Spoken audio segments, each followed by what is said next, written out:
Online fraud के मामले बहुत ही तेजी से बढ़ रहे हैं। कुछ समय पहले ही दिल्ली के एक बड़े अस्पताल में काम कर रहे एक जूनियर डॉक्टर के पास क्रेडिट कार्ड की लिमिट बढ़ाने का फोन आया।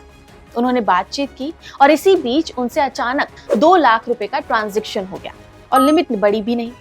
टेंशन में 2 दिन गुजर गए। तीसरे दिन उन्होंने इसकी शिकायत पुलिस में की। इसके बाद वो बैंक भी गए, लेकिन खूब चक्कर काटने और जांच पड़ताल करने के बाद भी उनका पैसा उन्हें वापस नहीं मिला।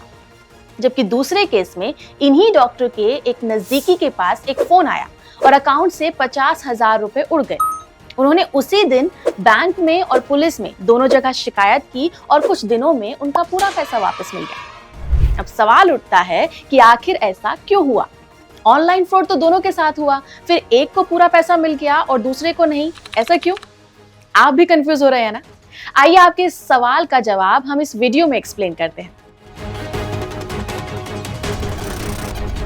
आजकल जितना ऑनलाइन फ्रॉड बढ़ रहा है, भारतीय रिजर्व बैंक अपने ग्राहकों के पैसे बचाने के लिए उतने ही कड़े सेफ्टी रूल्स बना रहा है और इसके लिए समय समय पर अलग अलग सर्कुलर भी निकाले जाते हैं।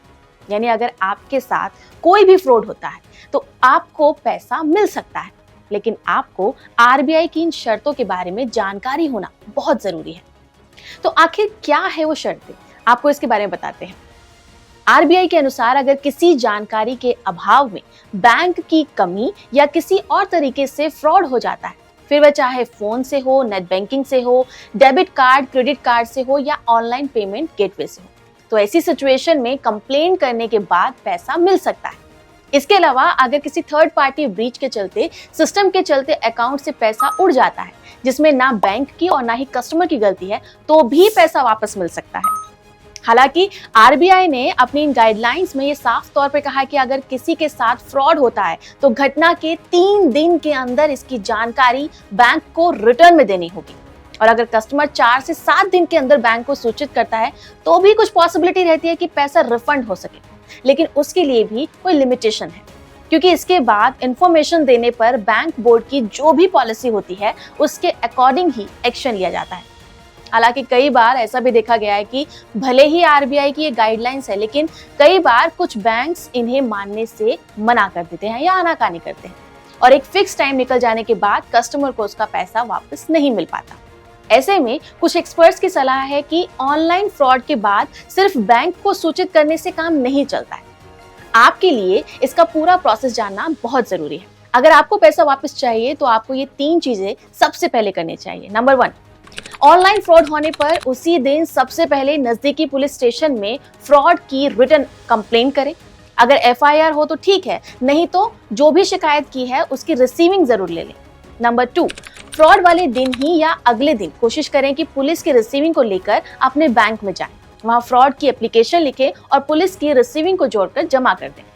तीसरा और सबसे जरूरी स्टेप ये है कि दोनों कॉपी की सॉफ्ट कॉपी को आरबीआई की ईमेल आईडी, जो कि आपको नीचे दी गई है, सीसी में अपने बैंक का ईमेल आईडी डालकर तुरंत भेज दें। ये काम आप जितना जल्दी करेंगे उतना ही जल्दी आपका पैसा आने की पॉसिबिलिटी होती है। इसे 3 दिन के अंदर करना बहुत जरूरी है। ऐसा करना इसलिए भी जरूरी है क्योंकि एक बार आरबीआई के पास इंफॉर्मेशन जाने के बाद बैंक अपना काम ठीक से करते हैं। इतना ही नहीं, क्योंकि पुलिस कंप्लेंट भी है तो कस्टमर की तरफ से पूरी फॉर्मेलिटी हो जाती है, फिर आपको कहीं भी भागने दौड़ने की जरूरत नहीं पड़ेगी। इसके 3 से 21 दिन के अंदर आपको आपका पैसा वापस मिल जाएगा। हाँ, अब उन लोगों को इस सुविधा का फायदा नहीं मिलेगा जो लोग 7 दिन के बाद बैंक और पुलिस को सूचना देते हैं या इनमें से किसी एक काम को करने के बाद छोड़ देते हैं, यानी उनका पैसा उन्हें वापस नहीं मिलेगा। इसके अलावा अगर किसी ने bitcoin, online currency, online games या सट्टे में पैसा गंवाया है तो वो पैसा भी आपको वापस नहीं मिलने वाला है। या फिर अगर किसी ने जानबूझकर ट्रांजैक्शन किया है और बैंक को सूचित करने के बाद भी लापरवाही की है तो भी पैसा आपको वापस नहीं मिलेगा। मतलब साफ है कि आप जितना समझदारी से, जागरूकता से काम करेंगे उतना ही आपको नुकसान होने के चांसेस कम होंगे। खैर, इस रोकथाम के लिए RBI digital India trust agency, जिसे डिजिटा नाम से भी जाना जाता है, की स्थापना करने का विचार कर रही है। डिजिटा का फायदा ये होगा कि इससे देश में बढ़ते लोन ऐप्स पर रोकथाम लगेगी, साथ ही इससे फर्जी ऐप की धरपकड़ भी आसान हो जाएगी।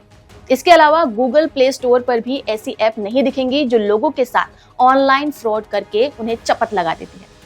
फाइनेंशियल वर्ल्ड में जिन एप्स के पास डिजिटा का वेरिफिकेशन नहीं होगा उन्हें अवैध माना जाएगा।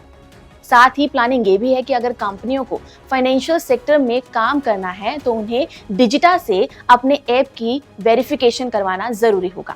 इससे काफी हद तक सही और गलत ऐप की जांच भी हो जाएगी और ऐसा हो जाने के बाद काफी हद तक लोन सेक्टर में ट्रांसपेरेंसी आ सकती है। इतना ही नहीं, समय समय पर होने वाले फ्रॉड से बचने के लिए आरबीआई ने आईटी मिनिस्ट्री को 442 डिजिटल लैंडिंग ऐप की लिस्ट दी थी, जिस पर गूगल का एक्शन हुआ था। वहीं सितंबर 2022 से अगस्त 2023 तक गूगल ने लगभग 2200 से भी ज्यादा डिजिटल लैंडिंग ऐप को अपने प्ले स्टोर से हटाया था। गूगल ने अपनी नई पॉलिसी में सिर्फ उन्हीं ऐप्स को मंजूरी देने का फैसला भी लिया था जो आरबीआई से मान्यता प्राप्त होंगे। लेकिन घूम फिर कर बात सिर्फ यहीं से शुरू होती है कि अगर आप, जी हाँ आप, अगर थोड़ा सा अवेयर हो जाएंगे और लालच में आने की जगह अपने दिमाग से काम लेंगे तो फ्रॉड करने वाले गिरोह के रास्ते में आप अपने आप रुकावट ले आएंगे। अगर आप मेरी इस बात पर अपनी कोई राय जो आपको लगता है कि बाकी दर्शकों को बताना चाहिए तो वो आप हमें शेयर कर सकते हैं, हमें कमेंट बॉक्स में लिख सकते हैं। नमस्कार।